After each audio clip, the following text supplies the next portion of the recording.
বাংলাদেশ সীমান্তের কাছে বিভিন্ন এলাকায় নিরাপত্তা জোরদার করেছে ভারত। এর অংশ হিসাবে ভারতীয় সীমান্তরক্ষী বাহিনী বিএসএফ এর সাথে সমন্বয় করে সীমান্তের সংবেদনশীল নানা এলাকায় যৌথ টহল শুরু করেছে রেলওয়ে সুরক্ষা বাহিনী আরপিএফ। শুক্রবার এক প্রতিবেদনে এই তথ্য জানিয়েছে ভারতীয় সংবাদ মাধ্যম এনডিটিভি। সংবাদ মাধ্যমটি বলে, উত্তর পূর্ব সীমান্ত রেলওয়ে এএফআর, রেলওয়ে সুরক্ষা বাহিনী আরপিএফ ভারত বাংলাদেশ সীমান্তের সংবেদনশীল এলাকায় যৌথ টহল শুরু করেছে। সরকারি রেলওয়ে পুলিশ জিআরপি এবং সীমান্তরক্ষী বাহিনী বিএসএফ এর সাথে সমন্বয় করে এই যৌথ টহল দেয়া হয়েছে। এনডিটিভি বলছে, এই উদ্যোগের মূল লক্ষ্য হলো সীমান্ত এলাকায় নিরাপত্তা জোরদার করা, সেই সঙ্গে রেলওয়ের সম্পদ এবং যাত্রীদের সুরক্ষা নিশ্চিত করা।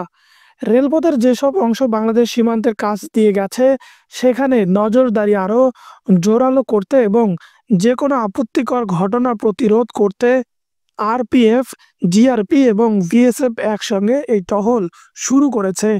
উত্তর পূর্ব সীমান্ত রেলওয়ে এনএফআর বিভিন্ন ডিভিশনে ইতিমধ্যেই এই যৌথ টহল চালানো হয়েছে।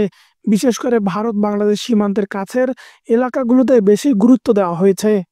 এনএফআর এর বেশ কয়েকটি সূত্রের বরাতে বলা হয়েছে, রেলওয়ের অবকাঠামো ভালোভাবে পর্যবেক্ষণ করার পাশাপাশি কোনো রকম চুরি ভাঙচুর, অনুপ্রবেশ বা অন্যান্য কোনো ঝুঁকি চিহ্নিত আছে কিনা তা খতিয়ে দেখা হয়েছে। এছাড়াও রেল সুরক্ষা ব্যবস্থা কতটা প্রস্তুত সেটাও যাচাই বাছাই করা হয়েছে। গত বছর বাংলাদেশের স্বৈরাচার শেখ হাসিনা সরকার পতনের পর উত্তর পূর্ব ভারতের বিভিন্ন রেল স্টেশন থেকে বাংলাদেশি নাগরিকদের গ্রেপ্তার করা হয়েছে। অবৈধ অনুপ্রবেশের ঘটনায় এসব মানুষকে গ্রেপ্তার করা হয়েছে বলেও দাবি করা হয়েছে।